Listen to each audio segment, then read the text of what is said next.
पूर्वतयारी यावर्षी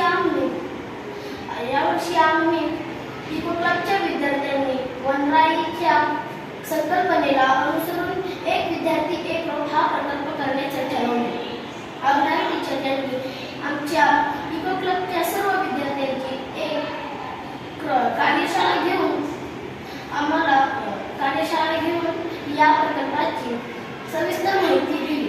त्यानंतर प्रत्यक्ष प्रकल्प तयार करण्यासाठी त्यांनी 5-5 मुलांचे 2 गट तयार केले. त्यांनी आमच्या गटाला सांगितले, तुम्ही 5 जणांनी मिळून हा प्रकल्प करायचा आहे. सुरुवातीपासून सर्व निरीक्षण व नोंदी ठेवायच्या आहेत. पूर्वतयारी 1. बिया गोळा करणे. 2. दुधाच्या पिशवी धुवून पुसून स्वच्छ करणे. 3. माती जमा करणे. प्रकल्प करताना काय